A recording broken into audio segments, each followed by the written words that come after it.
Hola chicos, buen día. Iniciamos una nueva semana con un nuevo contenido. Ahora va a ser sobre el ámbito de literatura. Las 2 semanas pasadas estuvimos viendo contenido sobre el ámbito de estudio y en esta ocasión va a ser de literatura. Vamos a ver los movimientos literarios. Probablemente este video quede un poco largo, pero sí necesito que lo vean completo porque de aquí van a sacar información para realizar sus actividades. También pues de contenido. Entonces, por favor, realicen apuntes que crean necesarios porque con ellos van a hacer sus actividades, ¿de acuerdo? Ok, entonces comenzamos. Ahora, como les comentaba, vamos a ver los movimientos literarios, ¿sí?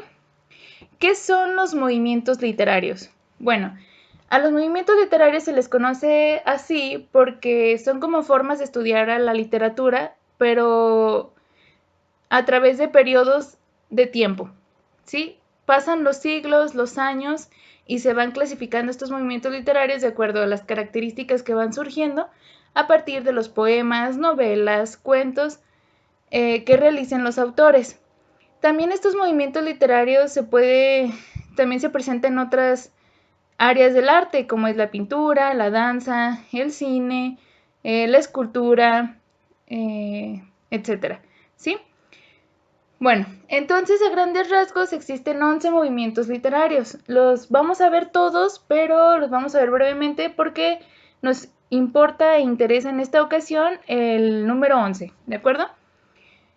Existió primero el movimiento literario conocido como el clasicismo. Este surgió en el siglo V a.C. y duró hasta el siglo V después de Cristo.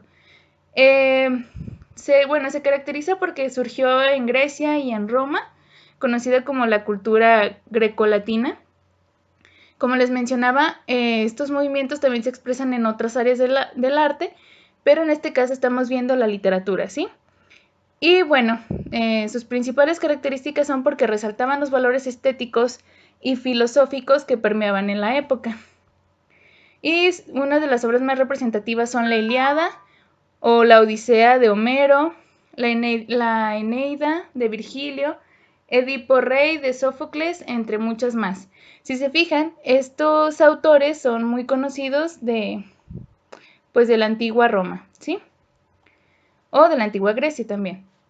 El segundo es el periodo medieval. El periodo medieval duró del siglo V hasta el siglo XV, ¿sí? Y bueno, esto es referente a la Edad Media y en la literatura de este movimiento literario es muy reconocida porque permeaba a la religión cristiana, ¿sí? Antes de que fuera dividida entre el catolicismo y el cristianismo. Y eso se representa mucho sobre todo en sus cuentos caballerescos, ¿sí? Entre sus obras más reconocidas tenemos El Cantar de los Nebilungos, La Canción del Roldán, El Miocid. El Miocid es una obra muy reconocida que hasta la actualidad se lee. Y bueno, entre muchas más. Bueno, el siguiente movimiento se le denomina Renacimiento y este surgió desde el siglo XV hasta el siglo XVI. Surgió gracias pues, a que varios autores decidieron dejar un poco de lado la religión y empezar a enfocarse en la naturaleza, en el amor y el ser humano como individuo pensante y que siente y que a través de él pues puede también desarrollar el arte. Dentro de las obras más representativas pues está la Divina Comedia de Dante Alighieri, el Decamerón de Giovanni Boccaccio, entre muchas más. De hecho, este movimiento se desarrolla más en los países europeos. Posteriormente está el barroquismo o barroco, que también surgió después del Renacimiento en el siglo XVII y fue una extensión pues del Renacimiento, solo que este se caracteriza por ser más complejo en la literatura, tener más lenguaje figurado, es decir, más metáforas, más metonimias, más figuras retóricas, pues. Y pues en él es muy característico porque se desarrolla sobre todo en España y en la Nueva España, ahora actualmente conocido como México. Y uno de sus grandes autores fue Luis de Góngora, Sor Juana Inés de la Cruz, François Rabelais, entre muchos más, ¿sí? Posteriormente está el neoclasicismo. Este surgió en el siglo XVIII, como a finales del siglo XVIII. Su peculiaridad es que, bueno, retoma los valores clásicos grecolatinos, como ya habíamos visto anteriormente, pertenecientes al clasicismo, ¿sí? Y bueno, en la literatura buscaron imitar la serenidad y el equilibrio.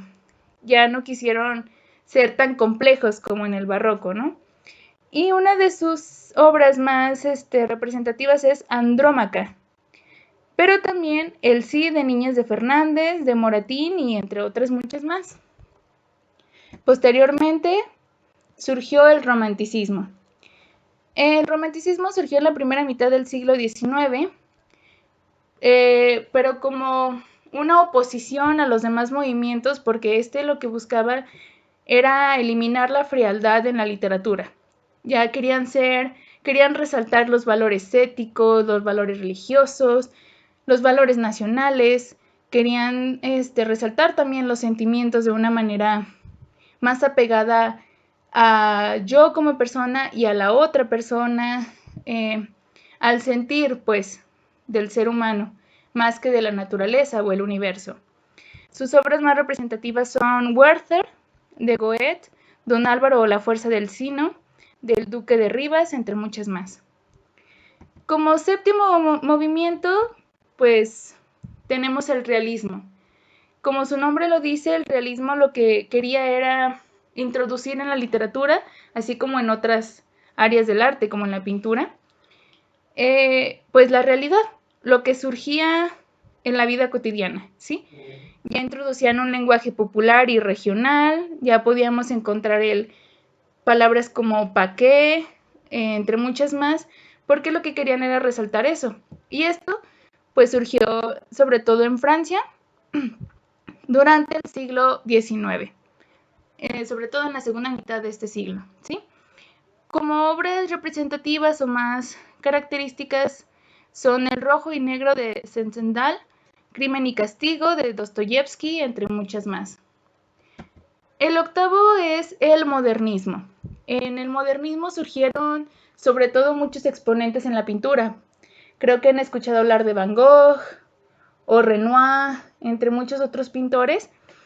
Y bueno, también en la literatura hubo grandes exponentes, por ejemplo, sobre todo franceses, como Charles Baudelaire, Arthur Rimbaud, pero también un nicaragüense muy famoso que es Rubén Darío. De hecho, él fue el que introdujo el modernismo en América Latina, ¿sí? Y esto fue finales del siglo XIX y a principios del XX. Y se representa sobre todo porque busca la belleza como un medio para huir de la realidad cotidiana y demostrar un desacuerdo con la sociedad materialista. Esto significa que ya no querían involucrar a la vida cotidiana en la literatura, sino usar a la literatura como un medio de escapar de la misma, ¿sí? Porque en esos entonces el contexto social era muy, muy triste, porque había mucha pobreza, discriminación, etc. Y después del modernismo surgió el vanguardismo. El vanguardismo es muy peculiar porque dentro de este mismo movimiento surgieron submovimientos, que son bastantes, y todos ellos buscaban una crítica política, social, estética, donde buscaban el anarquismo o ser radicales, pues. Querían salirse de los estándares normales que comúnmente había. Si se fijan, aquí les pongo una pintura de Dalí, Salvador Dalí, que se conoce como Los relojes. Y es una pintura surrealista, es decir, trata de salirse de lo cotidiano, de lo común. Y bueno, en la literatura hay obras muy conocidas como Arte Poética de Vicente Huidobro, Luna Park de Luis Cardosa y Aragón, entre muchas más. El décimo es el posvanguardismo. Uno de sus grandes exponentes mexicanos es Octavio Paz. Bueno, fue Octavio Paz, y este movimiento surgió a mediados del siglo XX. Y en este caso lo que buscó fue un rechazo como que al optimismo idealista, ¿no? Del vanguardismo. Pero por eso en este movimiento surgió y prevaleció más el pesimismo. Esto porque el posvanguardismo fue después de la Segunda Guerra Mundial, asimismo como el posmodernismo, como ahorita lo veremos.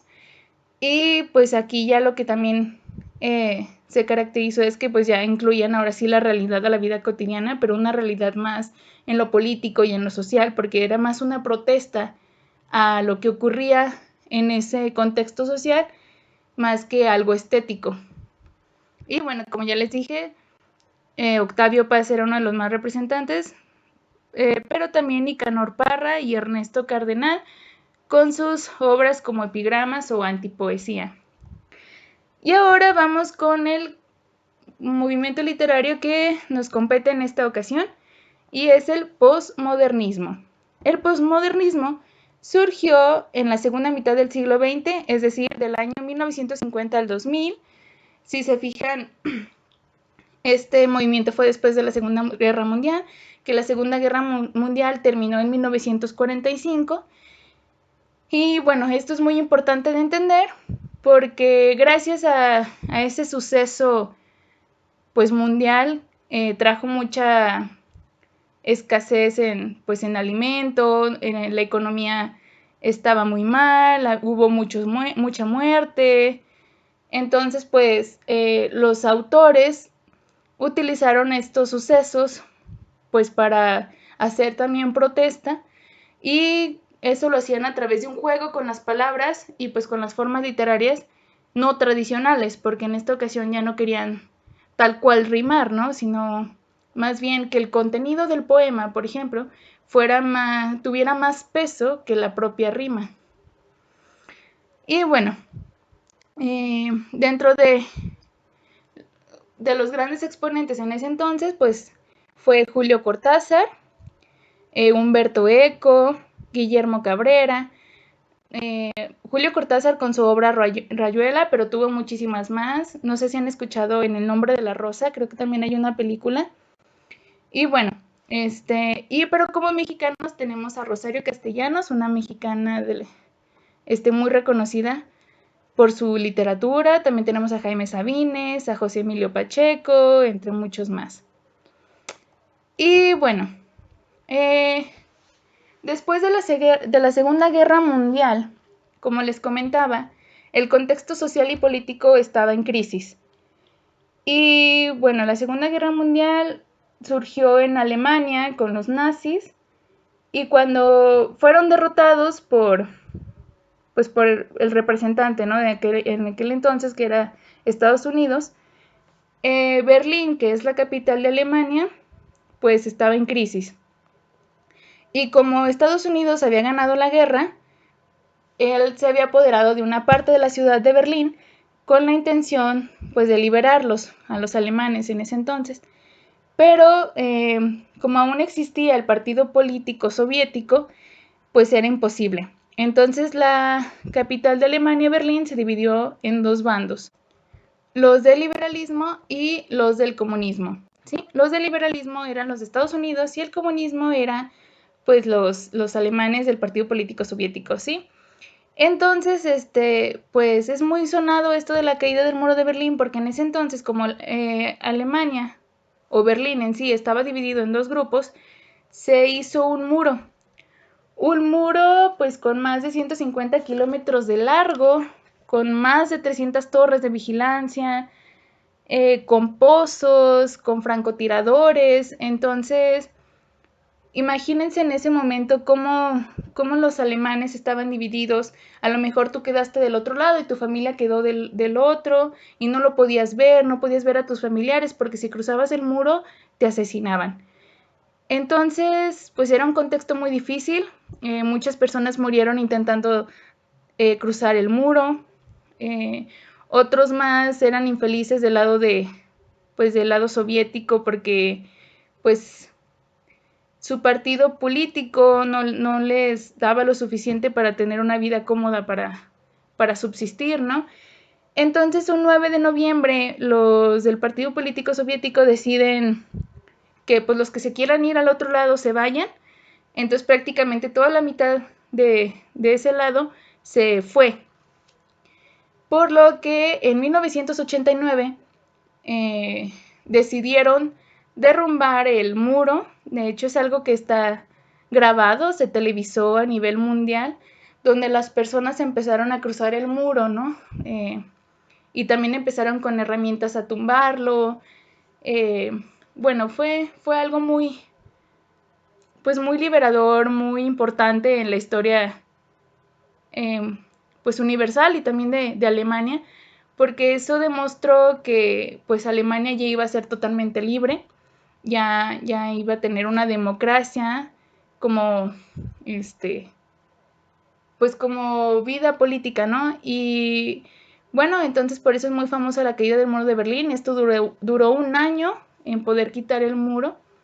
Y finalmente, hoy en la actualidad, Alemania es un país libre en el que ahora sí ya no hay divisiones por ningún muro.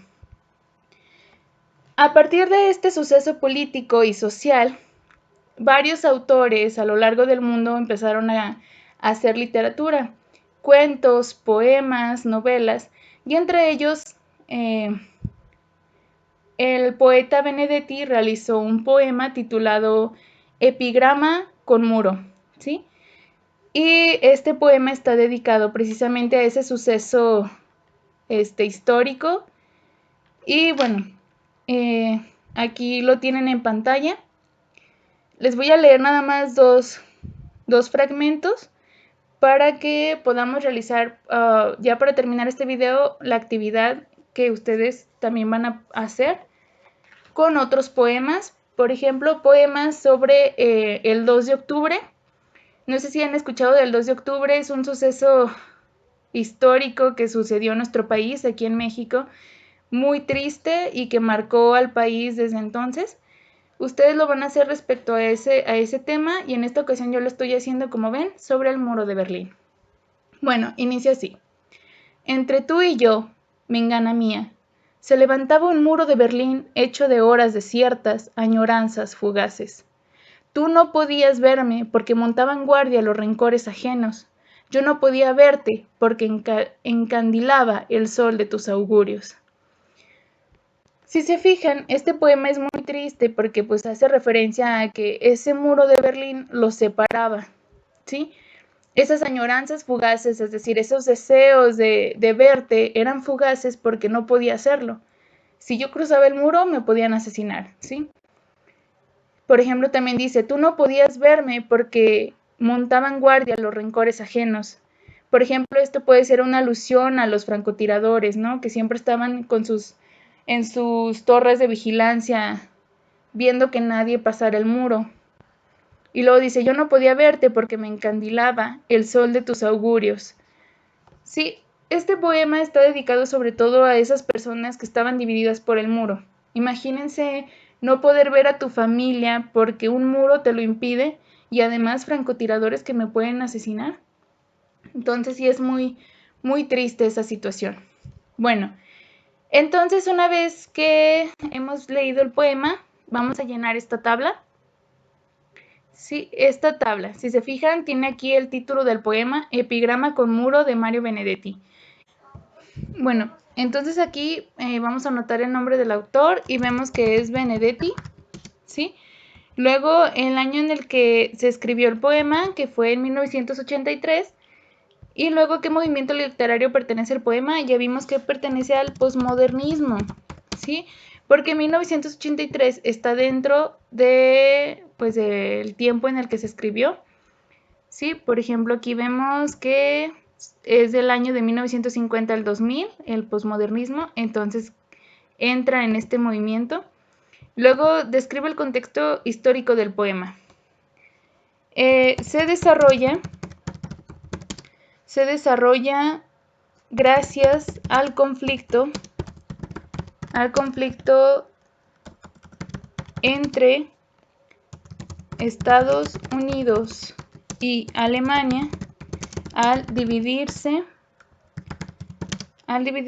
Berlín en dos bandos, es decir, liberalismo y el comunismo, ¿sí? ¿Qué más? Y se basa principalmente en la caída del muro que dividió a esos dos bandos, ¿sí? Describe el contexto social del poema. El poema relata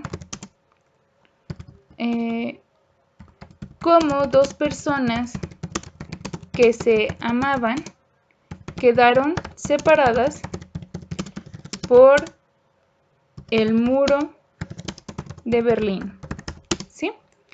Luego aquí dice, comenta las semejanzas que tiene el poema con el artículo. Bueno, aquí ustedes van a poner más bien cuáles son las semejanzas que encuentran en los poemas que ustedes van a leer y los videos que también van a leer, esos mismos que yo les voy a pasar por WhatsApp, ¿de acuerdo? De hecho, este mismo video va a estar publicado en Classroom y también en WhatsApp. Ahora, aquí en el tema, pues el tema es la caída de Berlín, específicamente la separación de dos personas, ¿sí? Y luego dice, ¿cuáles son los valores que se presentan en el poema? Si nos regresamos al poema, bueno, no lo leímos todo, pero en los dos fragmentos que vimos podemos ver que puede ser la tristeza, perdón, valores, el respeto y también, bueno, sobre todo el respeto, ¿no? Hacia la otra persona, porque le dice que lo extraña y que espera algún día estar con ella. Y de sentimientos ahora sí podemos poner que es la tristeza, la desesperación y la añoranza, ¿sí? Eso es lo que ustedes van a hacer, chicos. Como ya les comentaba, sobre otra temática, sobre todo, más bien, de otra temática que es el 2 de octubre, lo que ocurrió en Tlatelolco, en Ciudad de México. Y bueno, esto solamente es un ejemplo de cómo es que ustedes van a realizar esa actividad con este ejemplo de la caída de Berlín, porque como ya les mencionaba, la literatura que surgió en el posmodernismo tiene que ver sobre todo con aquellos sucesos políticos, históricos, sociales que ocurrieron después de la Segunda Guerra Mundial, que tuvieron gran impacto, pues sobre todo en la sociedad, ¿no? Y en cómo pensamos, porque gracias también a esos sucesos, la humanidad se hizo más, pues más solidaria, más respetuosa, más humanista, porque pues también a partir de ese suceso de la Segunda Guerra Mundial, pues también se crearon los derechos humanos, ¿ok? Bueno, chicos, pues sin más, les agradezco haber llegado hasta el final. Yo sé que va a quedar un poco largo este video, pero pues es sobre un nuevo tema que nos tiene que quedar claro a todos. De todas maneras, ya saben que si existe alguna duda respecto a cómo hacer las actividades o el contenido, me pueden preguntar en Classroom o por WhatsApp, ¿de acuerdo? Que tengan un bonito inicio de semana y nos vemos próximamente. Cuídense mucho.